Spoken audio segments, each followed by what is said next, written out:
para a gente.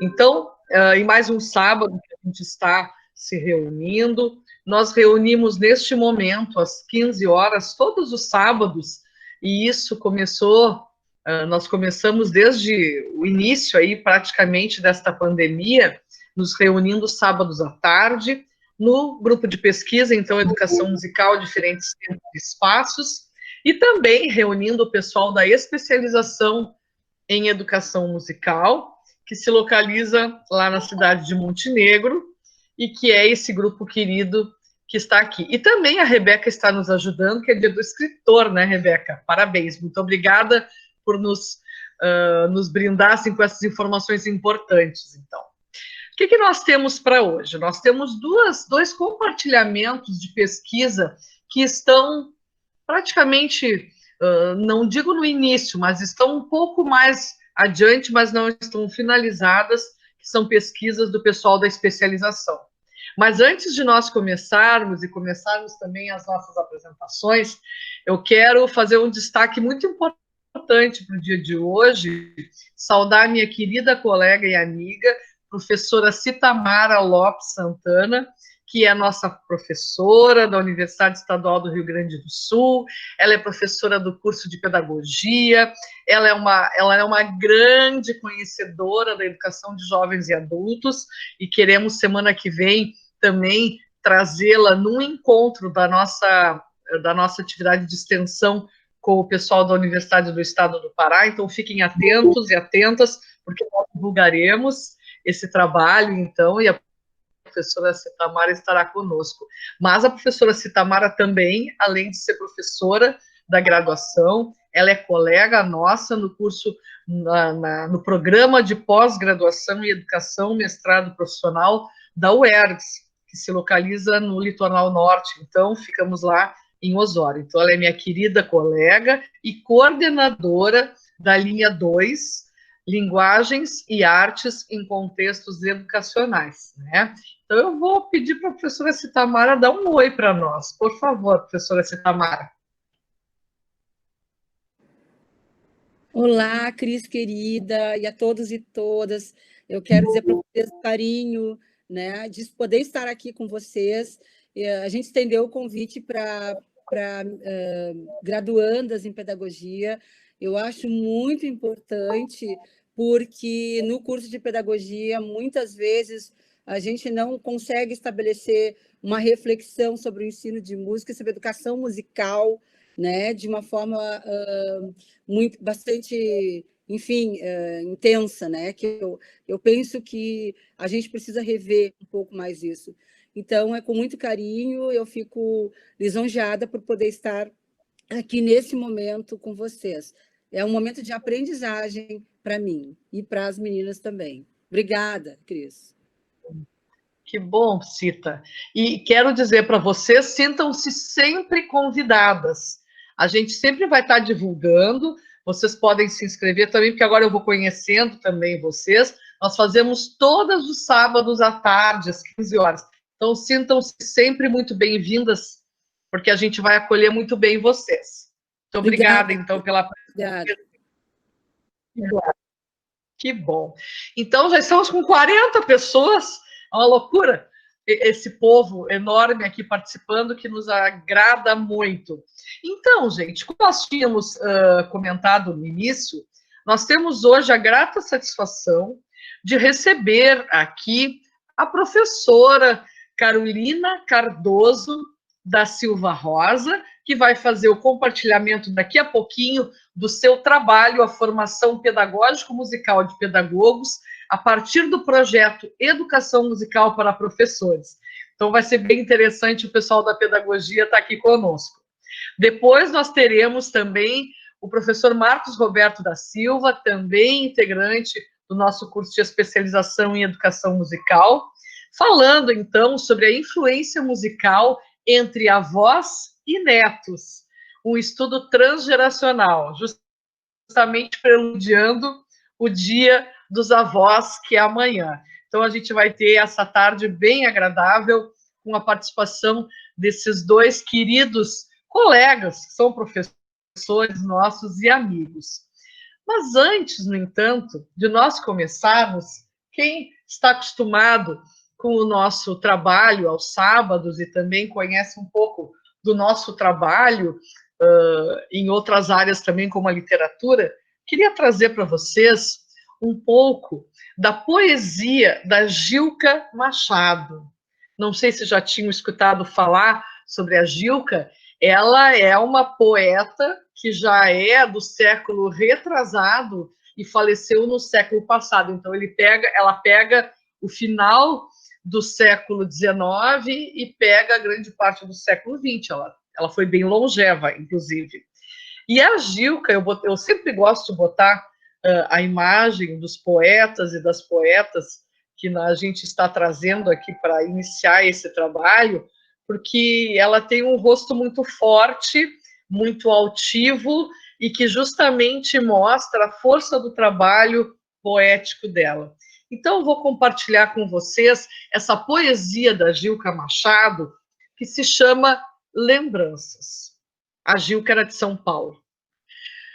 Teus retratos, figuras esmaecidas, mostram pouco, muito pouco do que foste. Tuas cartas, palavras em desgaste, dizem menos, muito menos do que outrora me diziam.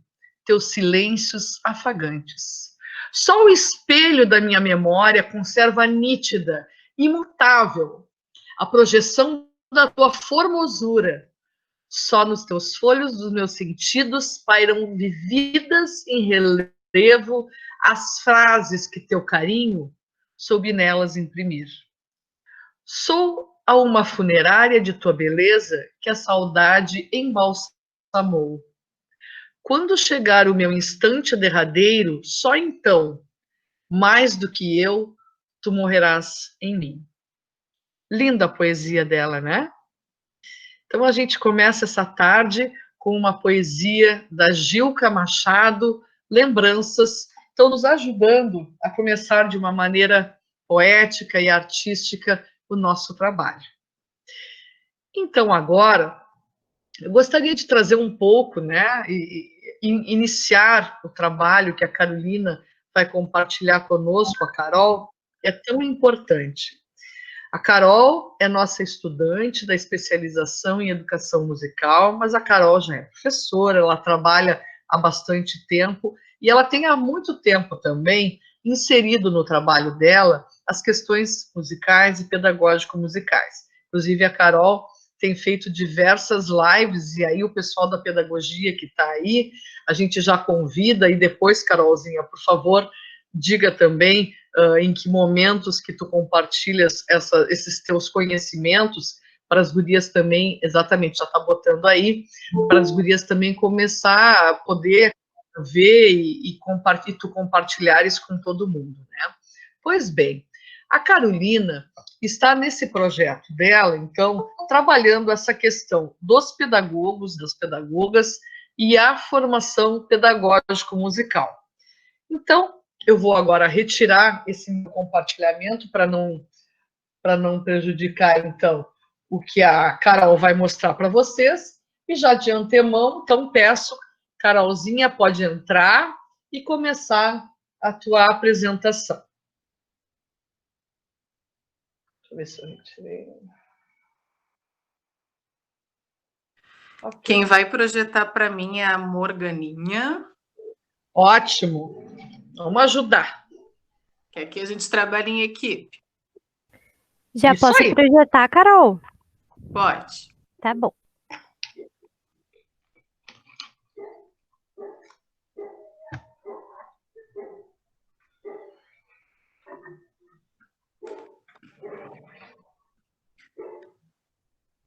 Procurem a tela da Morgana Vasconcelos, tá? Carolzinha, só antes, então. Então, o objetivo também, deixa eu lembrar, né, porque nós temos convidados e convidadas especiais, o objetivo é estar compartilhando esses projetos que não estão absolutamente finalizados, então nós estamos compartilhando e também esperando que vocês possam contribuir sempre com o aprimoramento do trabalho. Então, ao final da apresentação, a gente tem um momento de perguntas, de respostas, e todo mundo é convidado e convidada a compartilhar. Não precisamos ficar com vergonha, certo? Carolzinha, contigo. Bom, então, boa tarde. Não vou me apresentar de novo, né, que a prof já me apresentou, mas é bem legal apresentar hoje, porque hoje é o Dia da Mulher Negra, Latino-Americana e Caribenha, e aqui no Brasil, Dia Nacional Teresa de Benguela e da Mulher Negra. E antes eu não prestava muito atenção nessas questões, mas agora que eu tenho estudado mais a respeito e assumindo as minhas raízes, eu acho importante a gente trazer essas datas que são pouco lembradas e conhecidas pelas pessoas. Então, beleza. O título do meu trabalho é a Formação Pedagógico-Musical de Pedagogos, a partir do projeto Educação Musical para Professores. Como a professora Cristina disse, eu sou pedagoga, então meu interesse de pesquisa sempre acaba indo para esse lado, né, da formação pedagógico-musical e pedagogia, que tem relação com a minha vida, com a minha formação, e acabo aproveitando, né, essa relação pessoal para trazer para a pesquisa também. Lá na graduação, meu TCC foi sobre a formação inicial, a formação acadêmico-profissional, em música dos pedagogos, né? E aí, agora que eu já estou atuando tudo, me identifiquei mais para pesquisar sobre a formação continuada, que é o tema maior dentro desse meu projeto de pesquisa. Pode passar, Morgana. É importante, já que a gente tem um pessoal que não é da área, nem da pós, explicar que a formação pedagógico-musical para Cláudia Bellocchio é a formação em que a gente acaba se instrumentalizando para saber dar uma aula de música, né? São os conhecimentos, como o próprio termo diz, pedagógicos, só que relacionados à música. Ela fala da formação musical e da formação pedagógico-musical. A musical seria a formação na área de conhecimento música mesmo, né? Os conhecimentos da área. E pedagógico musical, tudo que vem acompanhado do termo pedagógico tem relação com a prática em si, né? O saber fazer, o saber ensinar isso. Então, é importante, na introdução, já trazer para vocês essa questão do cenário da música e da unidocência, né?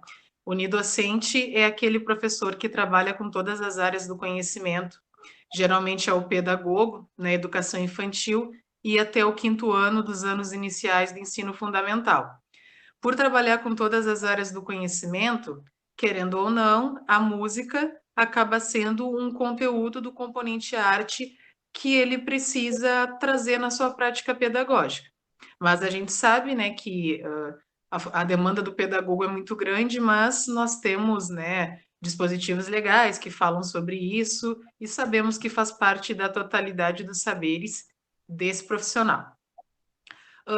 Então, essa discussão começa a aparecer sobre música e unidocência por várias razões. Lá em 2000 já tinha a Cláudia Bellocchio fazendo a tese de doutoramento dela, falando sobre isso, sobre a formação dos professores unidocentes em música, antes mesmo de existir a Lei 11.769 de 2008, que era aquela lei que agora foi revogada, mas que dispunha da obrigatoriedade do ensino de música no componente arte.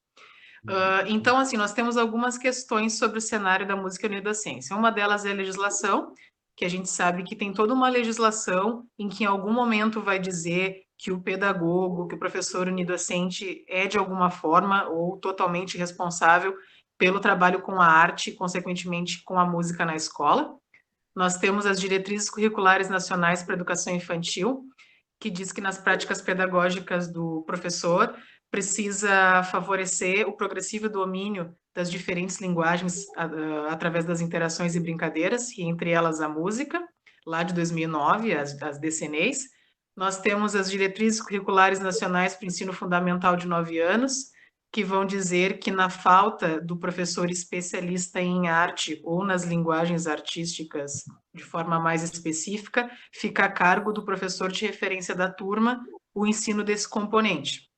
Então, acaba que, novamente, quando se trata de ensino fundamental agora, né, fica a cargo desse professor de referência, que é o pedagogo, o trabalho com a música e a arte, né, a arte e a música nela compreendida. E também surgiu em 2008 a Lei 11.769, né, que foi um marco muito bacana para a educação musical, que dispunha da obrigatoriedade do ensino de música no componente curricular arte. Essa lei foi revogada, né? Ainda é obrigatório, mas não só o ensino da música, mas também das outras linguagens artísticas, como o teatro, a dança e as artes visuais, tirando aquele foco maior que nós tínhamos na música, né? Então, nós temos toda essa questão legal, né, da legislação. Tem também a questão da demanda de educação básica, né? Nós sabemos que quando se trata de educação básica, principalmente educação pública, é uma demanda muito grande que a gente tem de profissionais e existem vários estudos que dizem que cada vez menos pessoas estão querendo ser professores, estão abandonando a ideia de ser professor. Então, acaba que a demanda sempre é grande em todas as áreas e em música, então, nem preciso dizer, né? A gente sabe, a Maura Pena vai dizer que são muitos fatores que concorrem para a ausência do licenciado em música nas escolas, entre eles os concursos, que muitas vezes não vêm específicos para professor de música, professor de teatro, professor de dança, ele vem como professor de arte como um todo e tem que dar conta de tudo aquilo, e quando tem, né?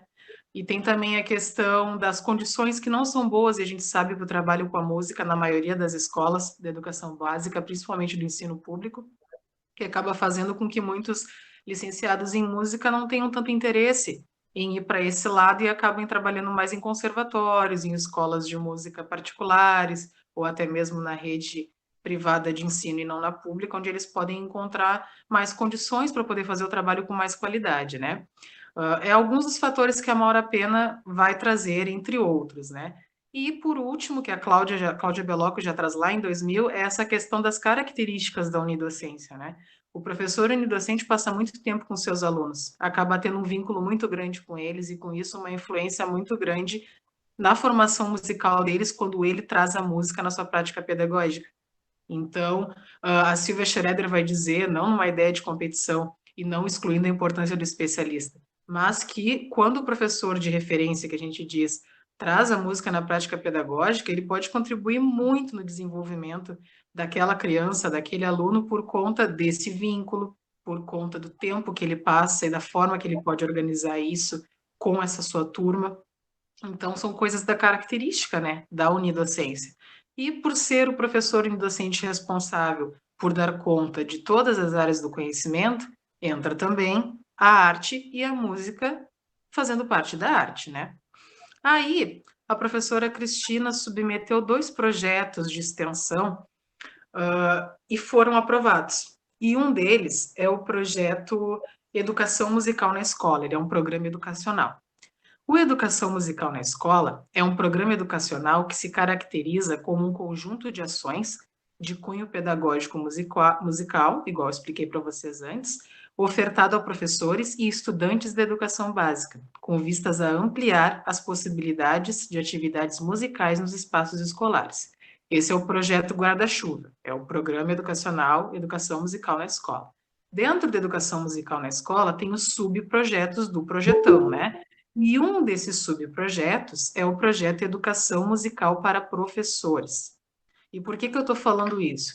Porque eu precisei mudar o meu tema de pesquisa. Antes eu iria fazer uma pesquisa-ação, analisando qual seria a contribuição de oficinas músico-formativas para o desenvolvimento, para a construção do conhecimento pedagógico musical, né, dos professores unidocentes. Mas aí eu precisaria de contato, eu precisaria de reunião com grupos e coisas que, se tu não faz dessa forma, para o meu objetivo, eu acho que ia ficar um pouco a desejar.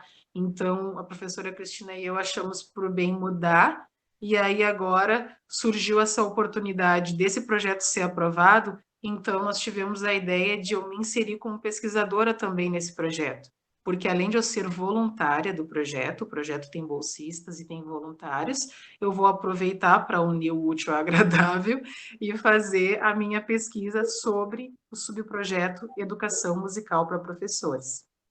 Esse subprojeto, ele vai ter um conjunto de ações de formação continuada para professores de educação básica, incluindo o curso Música na Educação Básica, que vai ser um curso com a intenção de instrumentalizar esse professor através de propostas de formação, de estudo da música em si, possibilidades de incluir na prática pedagógica. Nós vamos produzir material didático para que esse professor possa ter um repertório para utilizar nas suas aulas.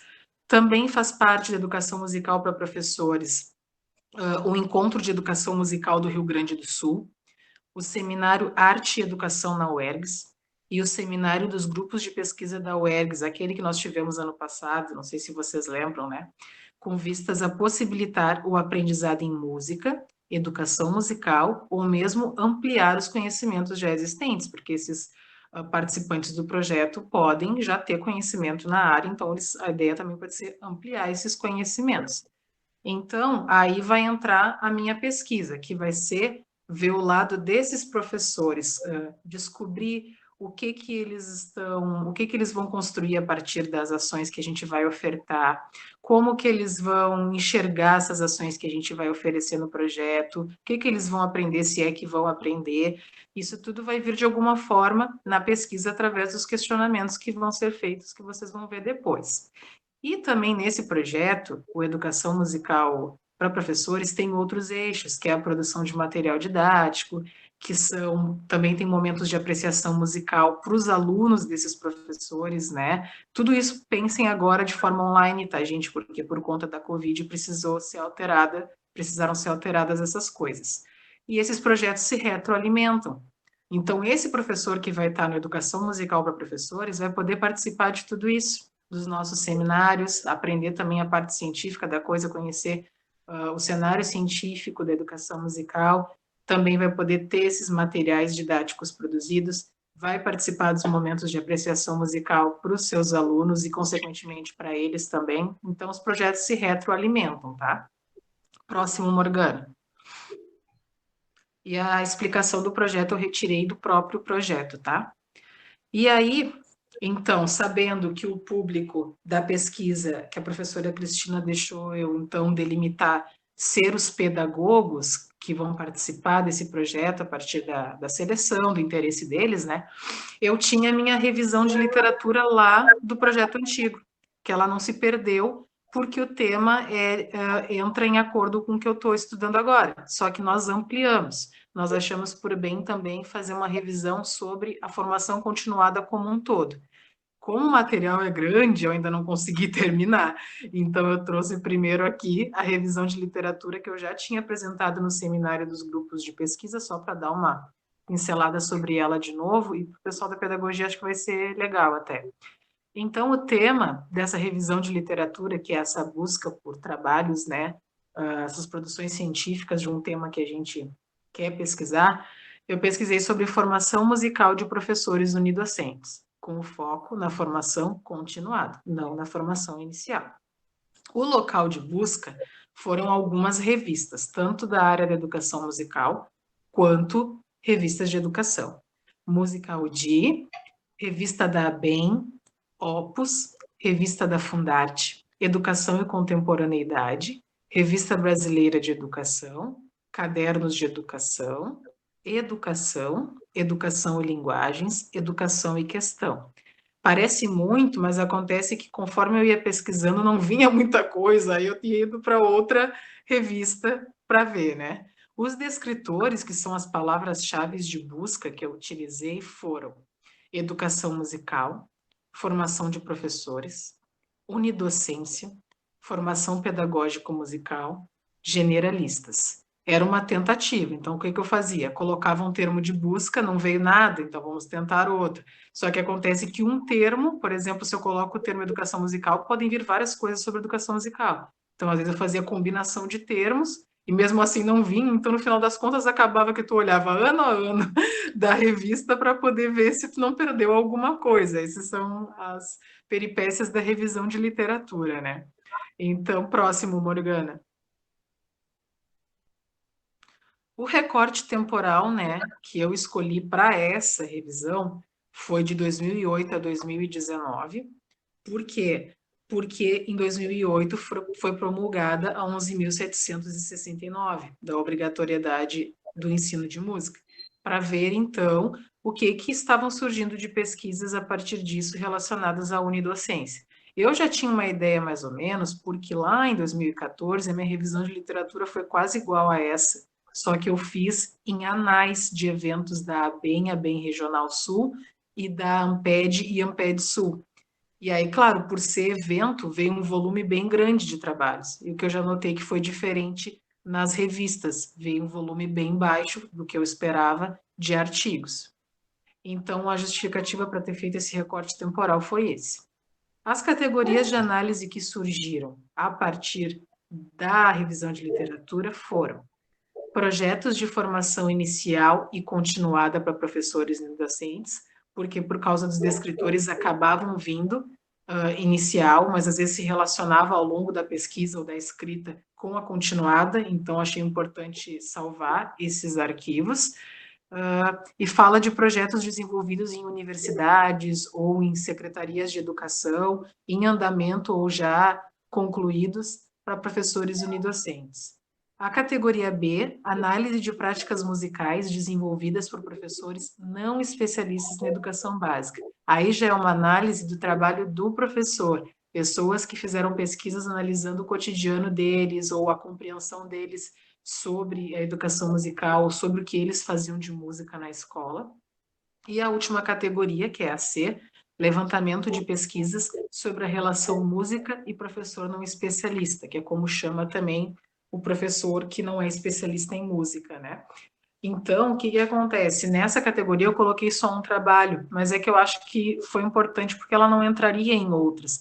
Nessa pesquisa, nessa categoria aparece aquele tipo de pesquisa que são esses levantamentos, que nem esse que eu fiz agora e que a galera está fazendo também, sobre a produção científica do tema, né? Nesse trabalho, nessa categoria, tem um trabalho que tá a Belóquio, a Madi, e me esqueci o nome sobrenome da terceira pessoa, em que eles pesquisaram com um recorte temporal parecido com o meu. Então, aparecem várias pesquisas que eu trago aqui também, só que a pesquisa deles é maior, por causa que eles analisam também os anais de eventos, anais de congressos. Pode passar, Morgana. Esse é o quadro, só para resumir, né? Na categoria A, encontrei 5 trabalhos, na categoria B, 3, na categoria C, 1, no total de 9, nesse intervalo de 2008 a 2019. Eu acho que eu vou ter que dar uma retomada aqui, porque eu estava refletindo sobre os termos de busca e eu não usei formação continuada, por exemplo, para buscar. Então, quando ver, sei lá, perdi alguma coisa, estou pensando em dar uma olhadinha. Próximo, Morgana. Aí entram os questionamentos dessa nova pesquisa agora. O que motiva os pedagogos a participarem do projeto Educação Musical para Professores? Então, eu quero saber quais são as motivações desses que vão participar para procurar fazer esse tipo de formação em educação musical, né? Sendo que são muitas as áreas que o pedagogo tem que dar conta, por que ele quis fazer essa, né? E com isso eu já acho, não sei, hipótese, né? Que vai surgir uma compreensão mais geral do porquê procurar formação em educação musical, não só desse projeto, né? Mas como um todo. E o segundo questionamento, qual a repercussão na sua formação a partir da participação no projeto? O termo anterior era contribuição, só que aí a gente pensou, bom, pode não contribuir em nada, a ideia é que contribua, então vamos mudar o termo, porque qual a repercussão, né? Menor ou maior, se houver, na formação deles a partir da participação no projeto. Pode passar, Morgana. Os objetivos, né, que são parecidos com o questionamento, identificar a motivação dos pedagogos para a busca de formação em educação musical e investigar as repercussões do projeto na formação pedagógico musical dos participantes. Próximo.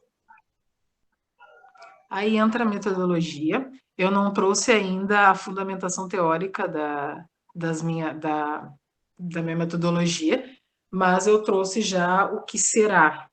Ela é de abordagem qualitativa, essa pesquisa, né? E a metodologia também. O método vai ser pesquisa documental. que se trata de analisar documentos que ainda não foram tratados, né, ainda não foram objeto de estudo, de investigação.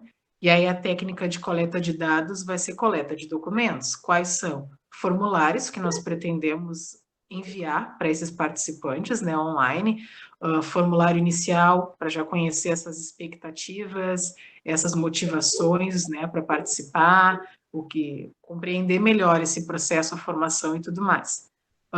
Também formulários durante a realização do projeto, para ver o que está acontecendo, como é que estão vendo, como é que eles estão sentindo, percebendo, o que já estão aprendendo ou não ao longo do projeto. E a gente acha também que vamos ter vídeos, fotos, porque a ideia do projeto também é que eles possam multiplicar isso com as turmas deles, porque a gente sabe que está tendo aula remota em muitos lugares, né? Então, que eles já possam multiplicar isso. E o tratamento dos dados, nós estamos pensando na análise de conteúdo, porque vai se, querendo ou não, se extrair um significado daquela fala, né, daquela escrita, daquele formulário, daquele vídeo, daquela foto, né? Então vai ser analisado esse conteúdo. Próximo, Morgana.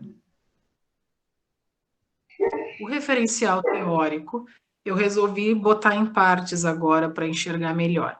A formação continuada de professores, eu ainda estou, por causa da revisão de literatura, vendo o que vai surgir aí. E também, na minha formação lá na FURG, eu conheci alguns teóricos que falavam da formação continuada de professores. Mas, assim, tem muita aquela coisa de universidade para universidade, né? Outros já usam outros teóricos e aquela coisa toda. Mas eu acho que vai surgir aqui Selma Garrido Pimenta, falando dos saberes da docência, que eu utilizei lá no meu TCC. Acho que vai surgir também a Bernadette Gatti, que eu achei uns artigos dela sobre formação continuada de professores. E acho que vai surgir também o Libânio, porque o José Carlos Libânio fala sobre pedagogos e pedagogias, para quê, ele traz essas questões a ver com a formação do pedagogo e entra também a formação continuada nisso. Mas estou aberta a contribuições de autores que vocês acham que possa me ajudar nisso. Com relação à formação pedagógico-musical de pedagogos, unidocentes, generalistas, e coloquei assim, porque dependendo do pesquisador, ele usa um termo diferente, né? Vai surgir para, né, dialogar com a pesquisa Bellocchio, obviamente, né? 2000, 2007, 2008 e por aí em diante, porque tem uma supremacia da UFSM quando se trata desse tema. Também o Sérgio Luiz de Figueiredo, lá da UDESC, que ele também faz pesquisa sobre a formação continuada de unidocentes, 2003, 2004, 2005, 2017. Também o Vitor Mansky, que foi um orientando dele, quase meu conterrâneo lá de Pelotas, que ele fez uma pesquisa muito parecida com a que eu ia fazer, e aí ele traz muito referencial para eu, inclusive, ir atrás ali, bem legal, sobre formação continuada e tudo mais. Queiroz e Marinho, que vão trazer também questões sobre a formação continuada, mais lá para a região deles, né?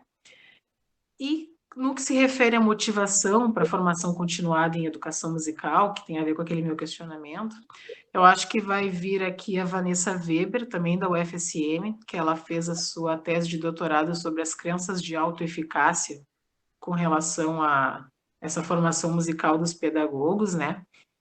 Weber e Bellocchio também discutindo sobre essa temática, só que em formato de artigo.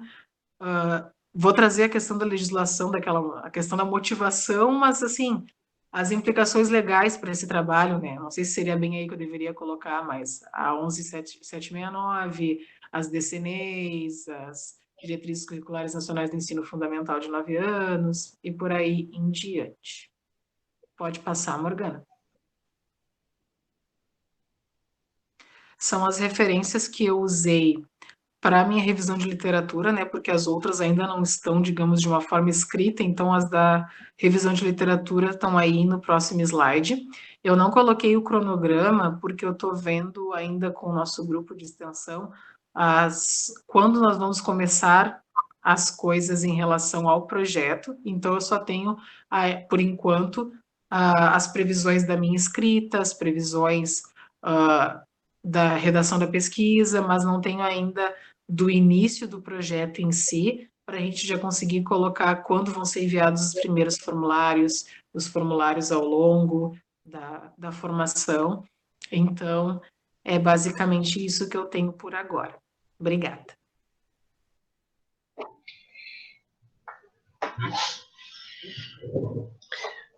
Muito bem, Carol. Muito obrigada pela apresentação. Então, está bem organizado, assim, já está bem encaminhado. Eu gostaria de abrir, então, para o pessoal poder perguntar, contribuir, enfim, está aberto, então, esse momento para a gente poder conversar sobre o trabalho da Carol.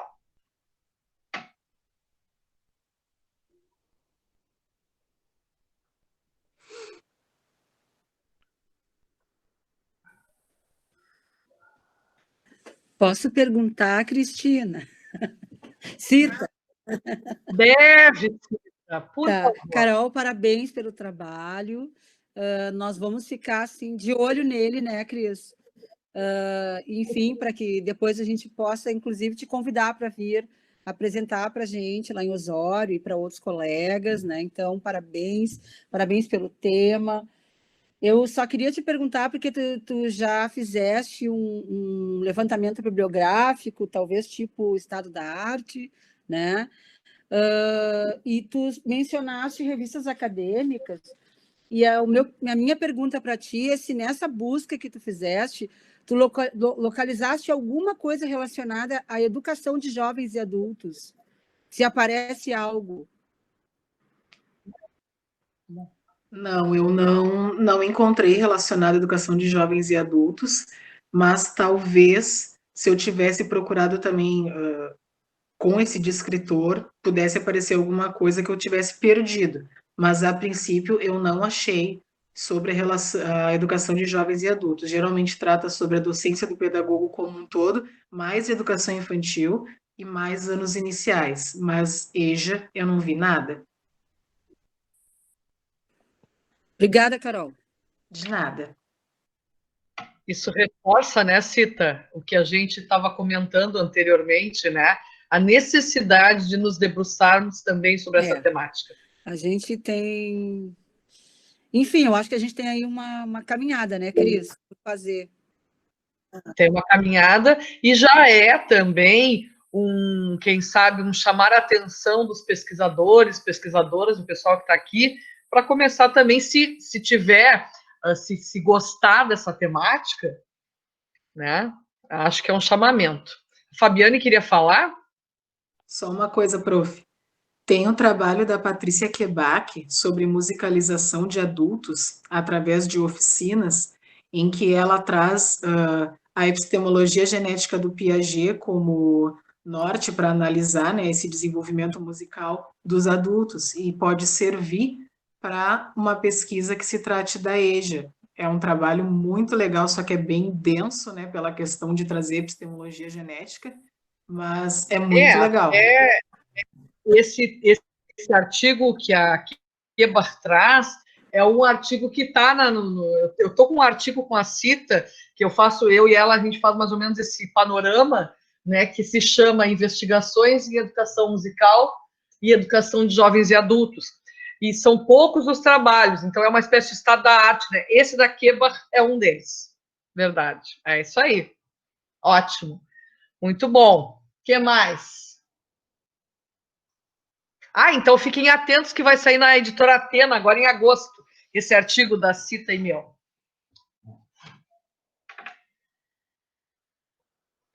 Fábio, tu queria só te mostrar que tu tá bonita, por isso que tu abriu a câmera?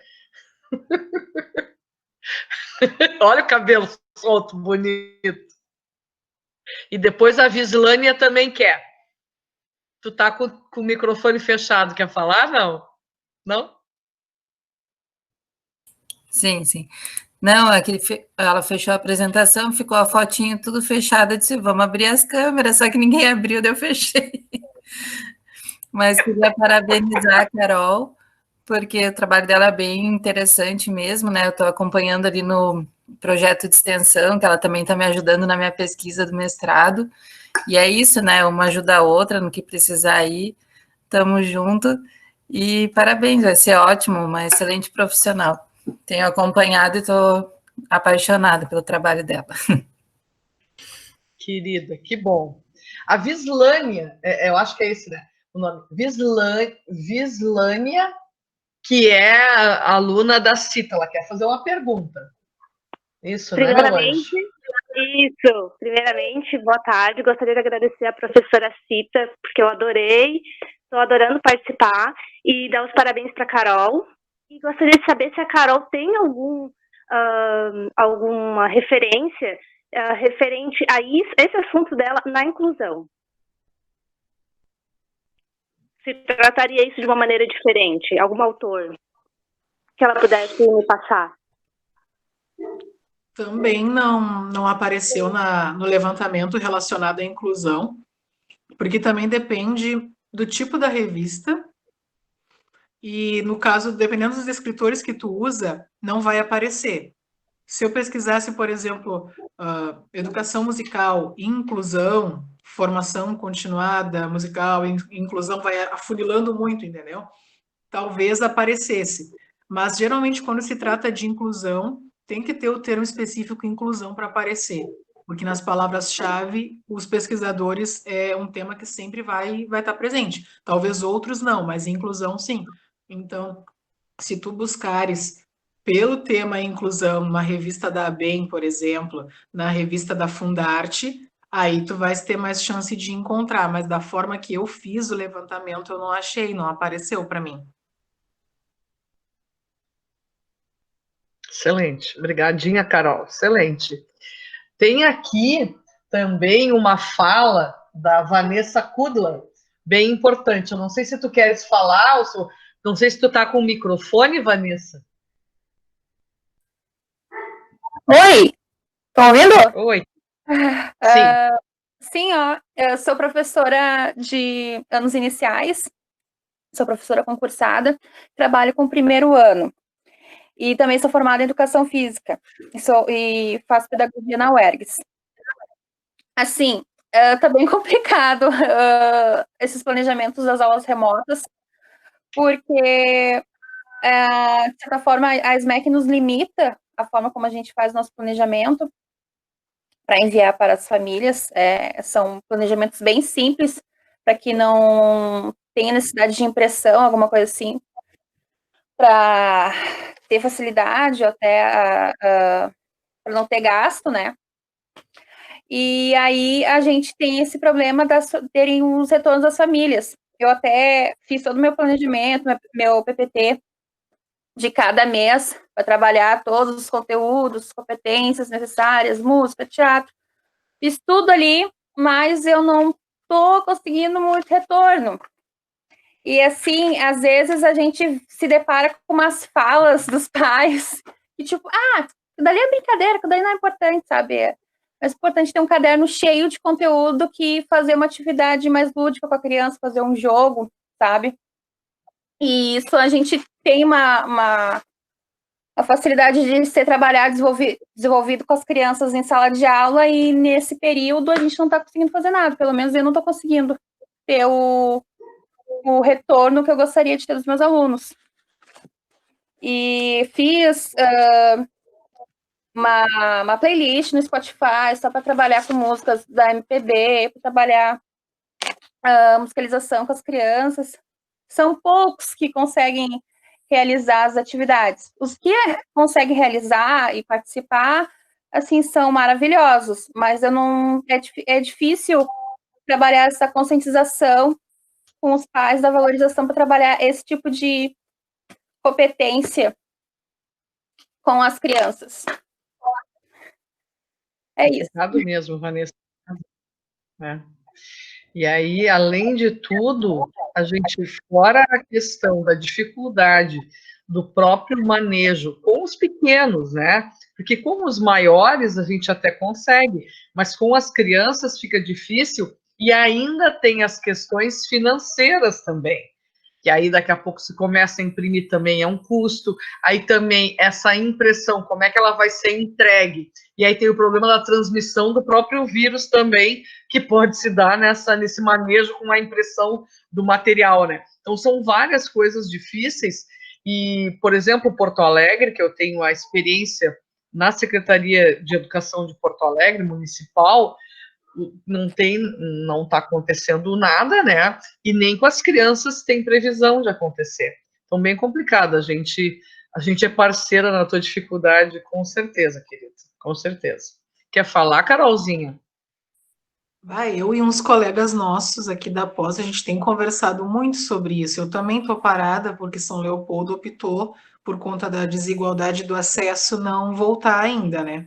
E aí é bem complicado, mas assim, isso que tu tá comentando, tem vários colegas aqui que a gente está trocando ideia e tá a mesma coisa, sabe? O Daniel, a Mariana, a Tice, o Ariel, aquela questão assim de as famílias às vezes serem mais empecilho do que o próprio ensino remoto para trabalhar, né? E não sei, por ser da pedagogia e da educação infantil, eu já tive que o tempo inteiro a fundamentar as coisas que eu fazia para acabar com aquele discurso pejorativo de que brincar não é nada, né?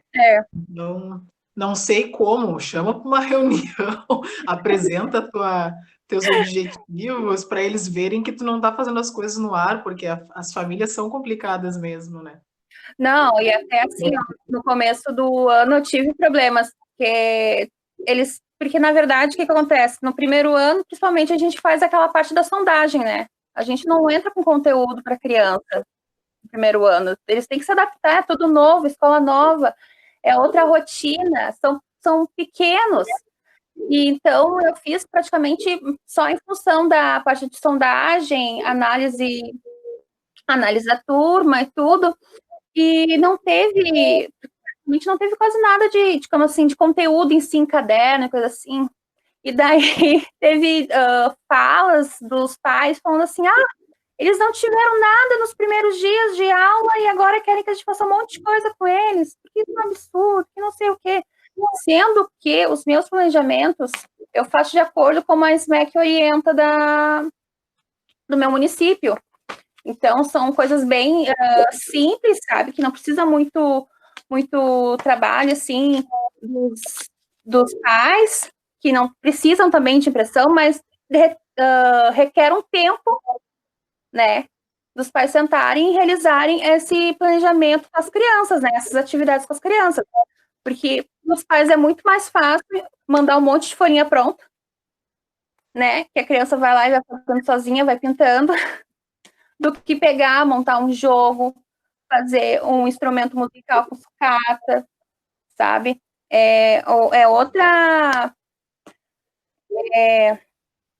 Uma outra situação que a gente tem que ver, e a gente tem que ficar toda hora justificando e defendendo a nossa prática de trabalho.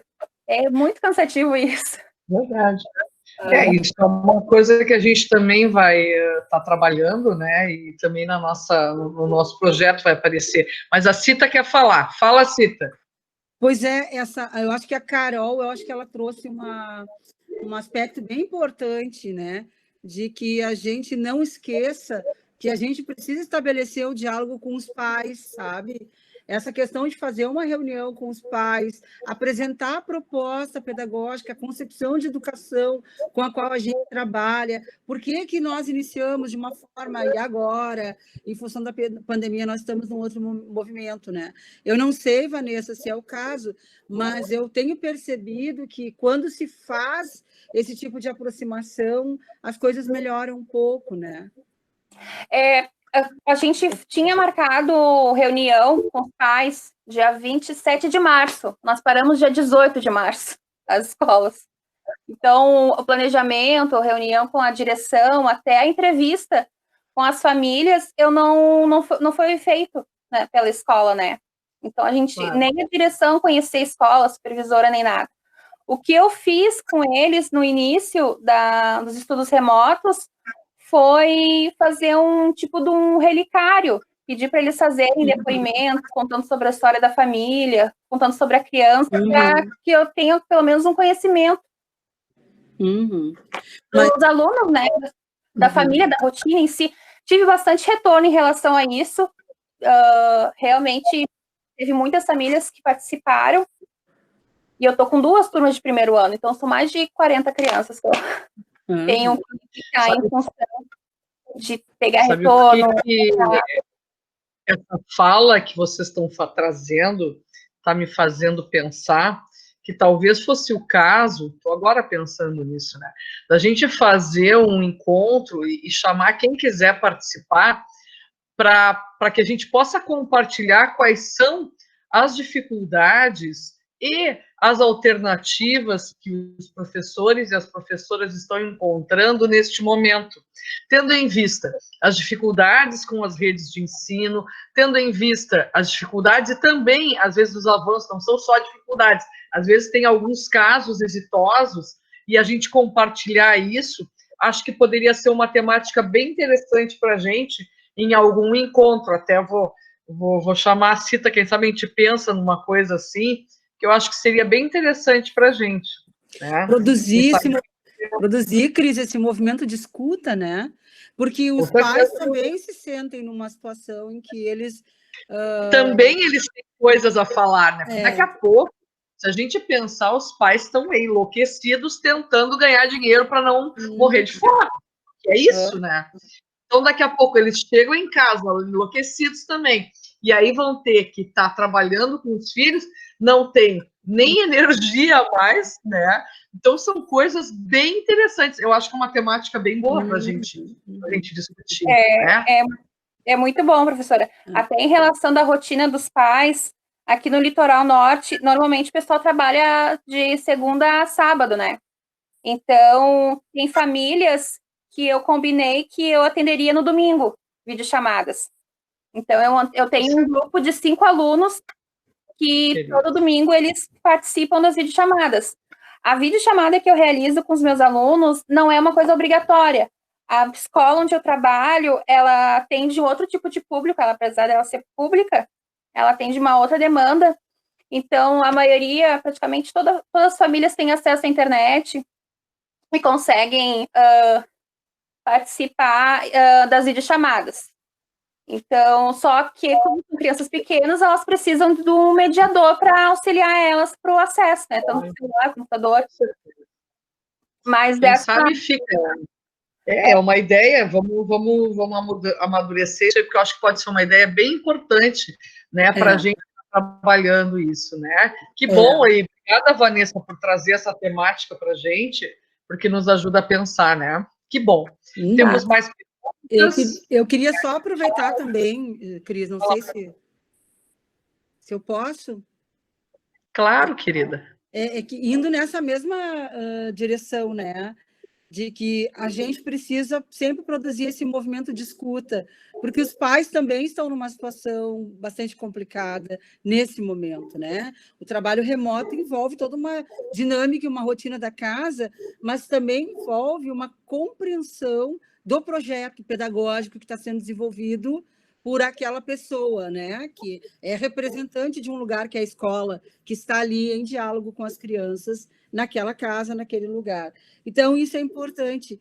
E aí, lembrar, e é uma conversa com a Carol, né, em relação ao referencial sobre formação de professores, eu gostei muito, assim, porque ela está trabalhando com os referenciais com os quais a gente também trabalha, né?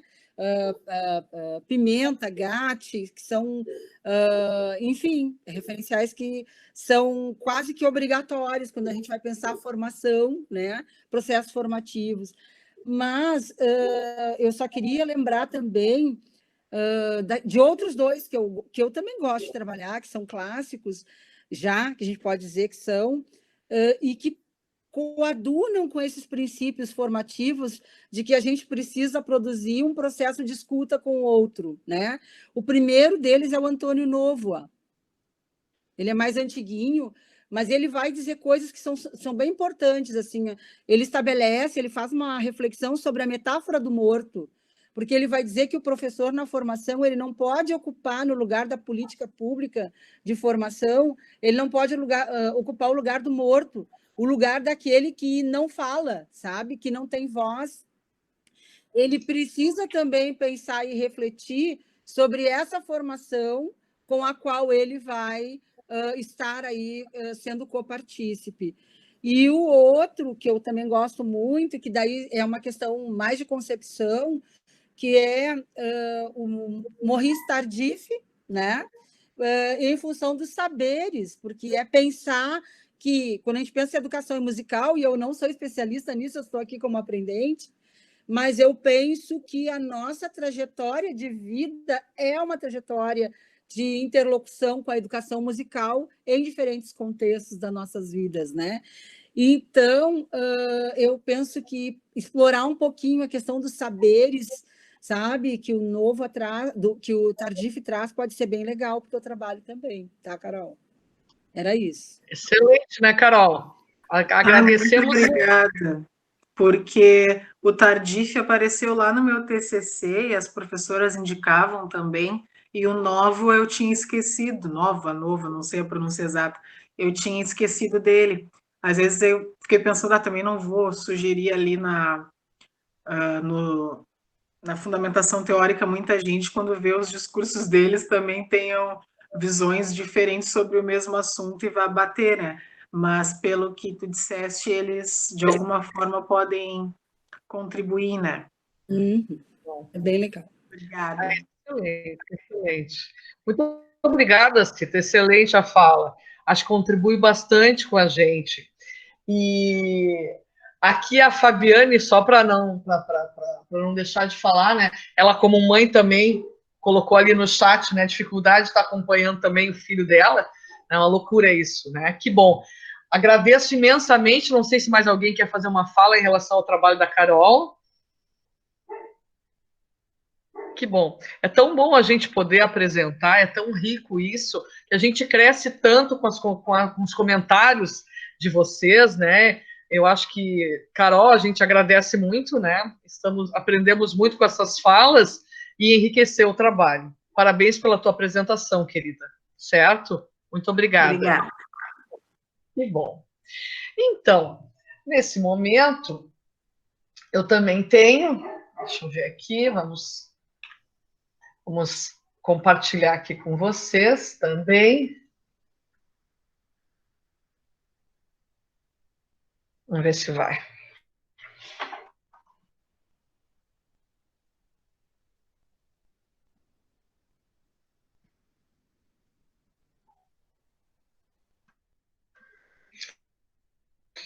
Só uma coisa, Carol, enquanto colocando ali, talvez tu pudesse, quando tu falas também da Lei 11.769 e depois da Lei das Outras Artes, pudesses inserir a resolução número 2 de 2016, que é, então, que diz que na verdade, ali, o que traz? Ela traz a operacionalização do ensino de música na educação básica. Então, é a ação à Câmara de Educação Básica.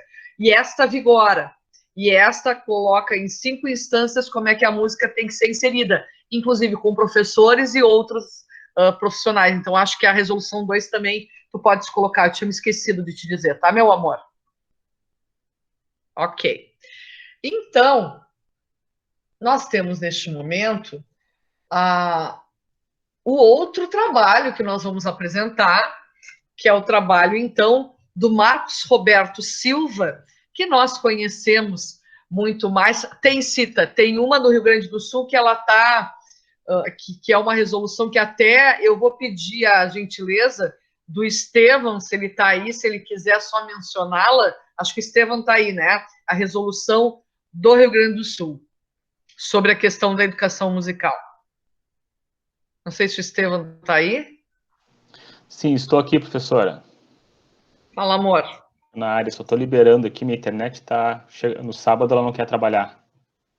Não tem problema, depois tu pode trazer, meu anjinho, tá? Também eu estou te pegando assim com as calças na mão. Não, né? mas tá. Então... Se quiseres, eu posso falar depois, mas...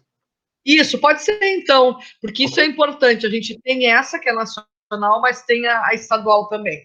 Inclusive, o Estevão está trabalhando nisso. Perfeito. Pois tu traz para a gente, não deixa eu esquecer, tá, Estevão? No final, posso, quando quiser, estou disponível aqui. Tá bom. Então, O Marcos Roberto Guarani, o Marcos Roberto Silva, ou Marcos Guarani, como nós conhecemos, ele, então, também é estudante da especialização em educação musical.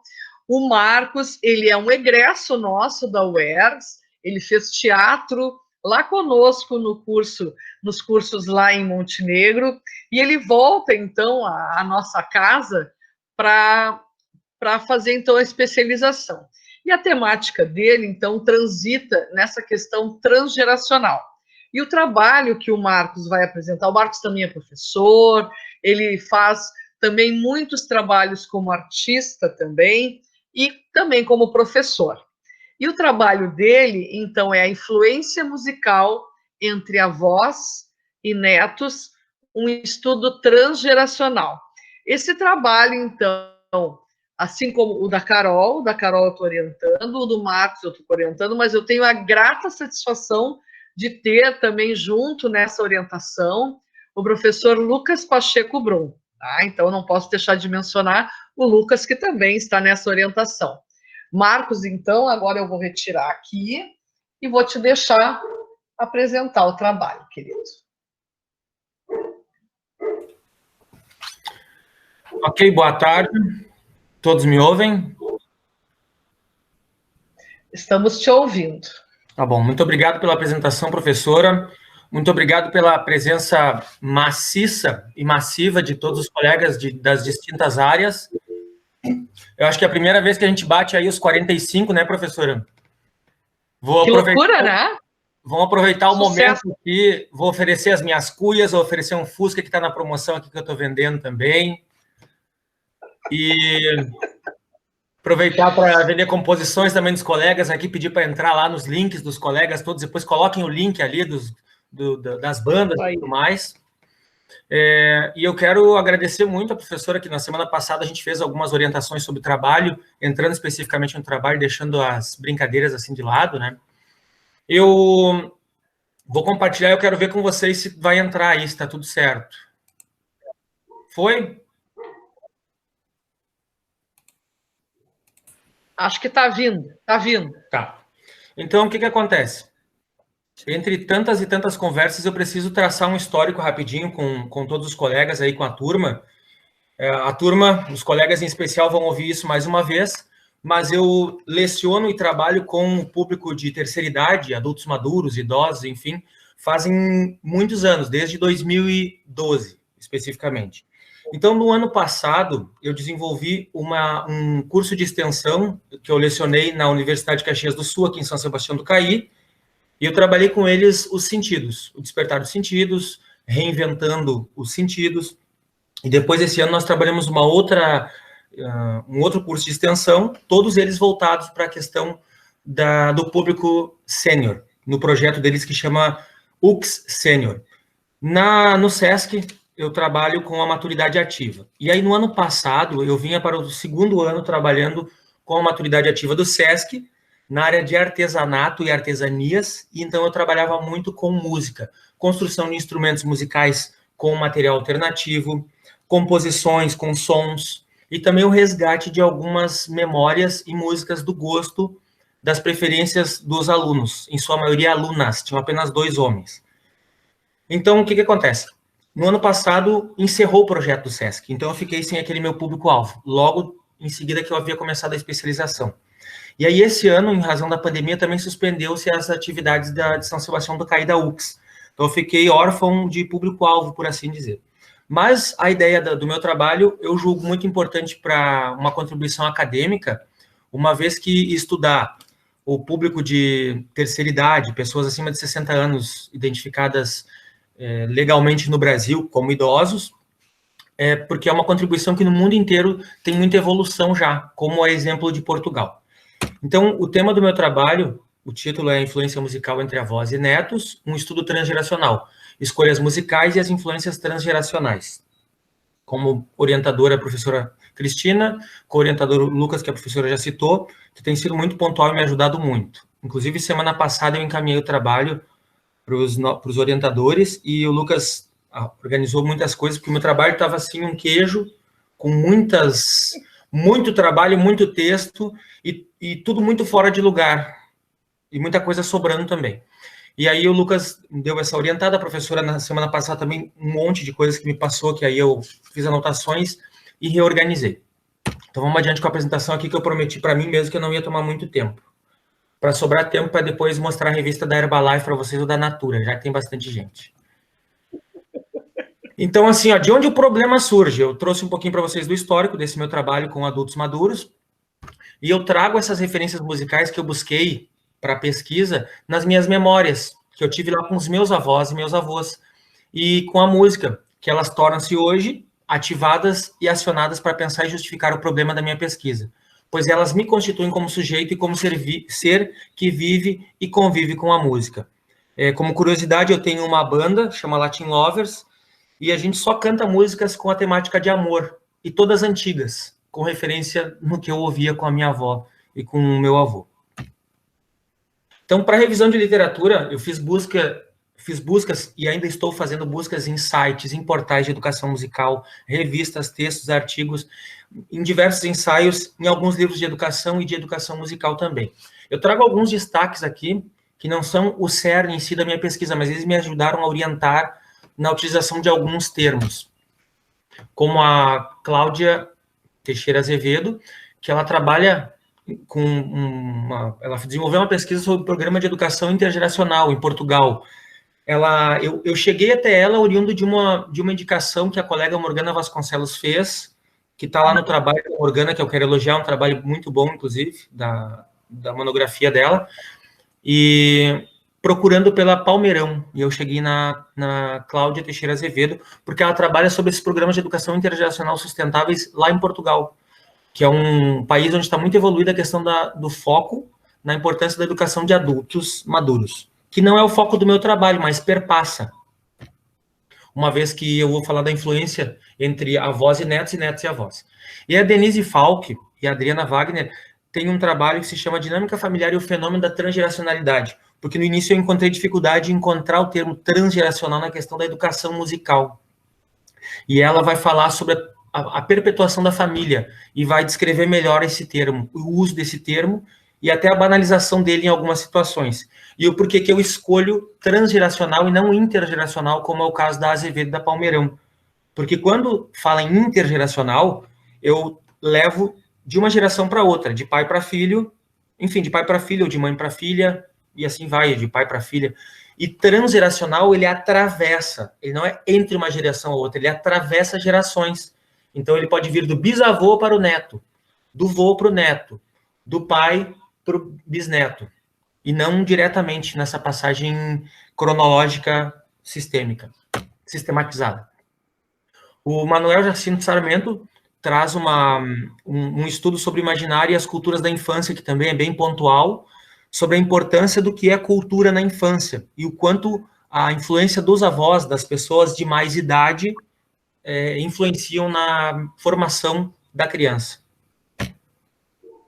E aí tem uma professora que, juntamente com outros colegas e alunos, desenvolveu um trabalho muito bom, a Cristina Rolim, ali com a Graziella, com o Estevão, é isso, né? Graziella, Estevão tudo aí. E o Alex. Só faltou o Alex aqui, o resto está tudo aí. Está tudo aí, então, um trabalho maravilhoso. E entre outras bibliografias da professora Cristina, que eu acompanhei, não lanço aqui como revisão de literatura direto, porque todos eles perpassam o que eu fui procurando, e vão aparecer provavelmente posteriormente no trabalho. Mas o trabalho Folclore Musical em Família, porque ele vai trazer um pouco dessas práticas e concepções de estudantes e seus familiares, de maneira bem clara. Aí a Carla Tuchinski desenvolve um trabalho sobre saberes culturais e transgeracionais, e o que foi bem importante, que é a relação dessas mães professoras da educação infantil, que é até interessante recomendar para alguns colegas que possam dar uma pesquisada nesse trabalho, porque ele tem alguns conceitos bem atuais até para esse nosso momento de pandemia. E aí, na revista da ABEM, nessa temática da educação musical do século XXI, ele contextualiza, o Kleber aqui, o significado da dinâmica em rede, né, dessa importância. Então, eu trago esse assim como referência mais próxima, procurei uma cronologia também de alguns textos mais atuais, para poder lançar a mão lá no trabalho. e alguns que também comportassem os termos que eu venho utilizando. Os questionamentos. Primeiro questionamento. Quais são as influências dos avós na preferência das músicas dos netos, aqui eu errei, né? E vice-versa. Na relação transgeracional, quem está influenciando quem nas escolhas musicais? E eu parto para esses problemas porque, em princípio, a gente poderia dizer, as crianças aprendem a ouvir música ouvindo os pais e os avós. Ou, os pais fazem os filhos aprender a gostar de música A ou B, do estilo X ou Y. E eu fui percebendo durante as minhas aulas que não, que muitos avós e muitas avós estavam ouvindo as músicas dos netos, e conhecendo muito e me descrevendo e falando dessas pessoas que, como eles mesmos usam a expressão, não são do tempo deles. Aí outra questão que surge é, quais são os impactos dessas influências no currículo escolar da educação musical? Existe algum impacto? Essa terceira questão aqui eu atiro para a questão da importância do estudo dos impactos das influências das crianças e dos avós nas crianças na grade curricular. O que é estudado e o que é trabalhado em educação musical que leva em conta essas influências? Se eu estivesse falando de instrumento musical, teria uma bibliografia mais vasta, porque aí tem lá, o fulano aprendeu a tocar acordeon com o pai, que aprendeu com o avô. O ciclano tem na família tantos pianistas, ou a ciclana tem na família tantos violinistas. Quando eu falo em instrumento musical, tem uma bibliografia mais vasta, mas quando fala especificamente das influências de preferência musical, de escolha musical, porque aí, como a professora havia me sugerido, escapar do termo gosto musical e ir para a questão de preferência e escolha musical mesmo, que é o mote do trabalho. Aí, entre os objetivos, o objetivo geral é literalmente investigar as influências dos avós na preferência das escolhas musicais, dos netos e netas, e vice-versa, o quanto os netos e netas influenciam nas escolhas e preferências dos avós e avós. Entre os objetivos específicos está analisar as influências dos avós na preferência das músicas dos netos e netas, e vice-versa, e ainda compreender o processo transgeracional em relação às escolhas musicais. Como é que acontece? Ele se dá ouvindo, ele se dá propondo, ele se dá através, atualmente, das plataformas de compartilhamento, e em período agora de pandemia, que tem acontecido muito, de todo mundo estar ouvindo tudo junto dentro de casa. Por mais que vá para o quarto, tem casas que são muito pequenas, que o que um ouve, todo mundo ouve. Não tem para onde fugir. E aí também, entre os objetivos específicos, está avaliar se há algum impacto dessas influências lá no currículo escolar da educação musical. A escolha para trabalhar, para desenvolver esse trabalho com metodologia é uma abordagem qualitativa, com um método de estudo de caso, com coleta de dados com entrevista semi-estruturada, em princípio, escolhendo um neto ou neta e um avô ou avó. Posteriormente, o trato dos dados com análise das entrevistas. Eu estou tentando acompanhar aqui alguns comentários. Obrigado, Fabiane. Gostei muito do texto, sim. Aí, posteriormente, eu fui pegar aí algumas referências que tratam das questões das metodologias diferentes, e para poder citar e trazer quem está em acordo, em consonância com aquilo que eu desenvolvi, utilizando as metodologias com abordagem qualitativa, o método de estudo de caso, a coleta de dados e o tratamento da análise das entrevistas. Cheguei ao Bogdan, Robert Bogdan, e ao Sari Bicklein, com investigação qualitativa em educação. Entre outros, que até Paulo Freire, lá no Criando Métodos, no livro do Brandão, na verdade, Criando Métodos de Pesquisa Alternativa, que vem em acordo com aquilo que a gente pensa sobre metodologia de pesquisa. E o próprio Souza, também o Alberto Souza, que é um lisboeta, que escreve o livro Investigação e Educação. Ele tem muita coisa que é um tanto piagetiano, assim, e aí tem que fazer o filtro daquilo que é importante e que eu escolho para utilizar dentro da minha pesquisa e como referencial para a minha metodologia.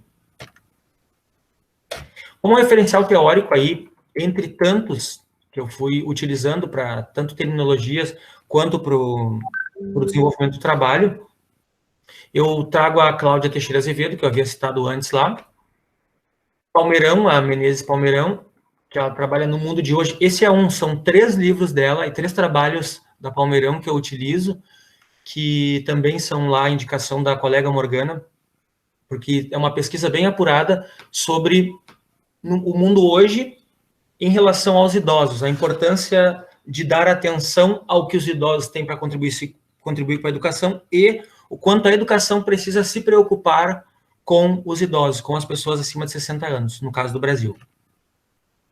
Aí a Cristiane Schmidt, que traz as relações entre avós e netos, um texto que é bem pontual, também um trabalho aqui do Rio Grande do Sul, da URGS.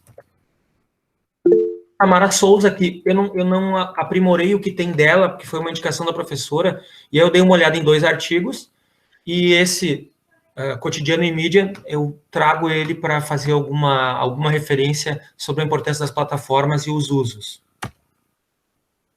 O Pérez Gomes, de Teorias do Cotidiano, que aí eu não li, eu li só 2 resumos de trabalhos dele também. E a Educação na Era Digital. E como cronograma, eu coloco bem especificamente como a gente começou ano passado a apurar um pouco mais o trabalho. Em outubro, novembro e dezembro, o desenvolvimento da proposta de pesquisa. E aí depois, no mês de janeiro, a gente fez a primeira apresentação. Depois teve uma otimização da fundamentação teórica e a metodologia até maio, por aí, abril. Depois a finalização do projeto, que seria ali entre maio e junho, que a gente está concluindo por agora em julho. O que tem em vermelho, obviamente, é o período que já passou, e o que está dali para frente é o que tem previsto para ser desenvolvido do projeto. E eu acredito que é por aí, eu não tenho mais muito o que explicar daqui, porque essa organização e orientação para a estrutura das entrevistas, eu vou fazer agora com a professora orientadora, também com o co-orientador, o professor Lucas e a professora Cristina. E a redação do trabalho, eu venho desde janeiro escrevendo bastante em cima dele, trazendo muita coisa, tirando muita coisa. Eu já fiz, acho que uns 2, como eu havia brincado na outra aula.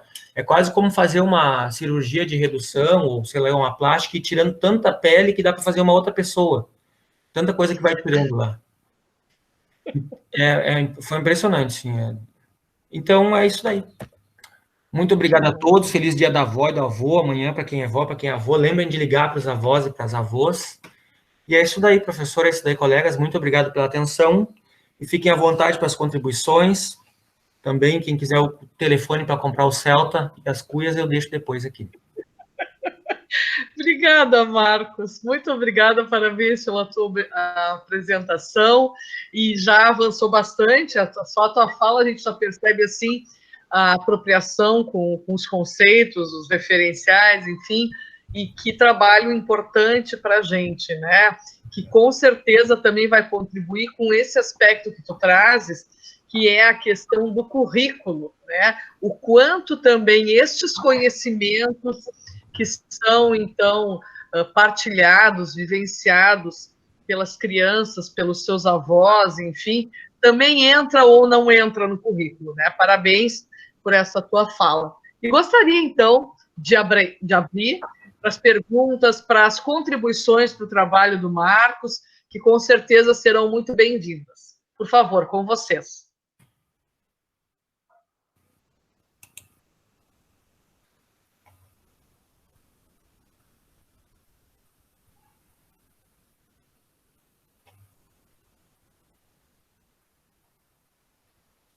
Não sei se a Cita não quer falar alguma coisa, porque também eu acho que transversaliza com a área, né? Pois é, eu quero, mas eu não queria ser a primeira, mas tá, tudo bem, vamos embora. Mas toca a ficha, toca a ficha.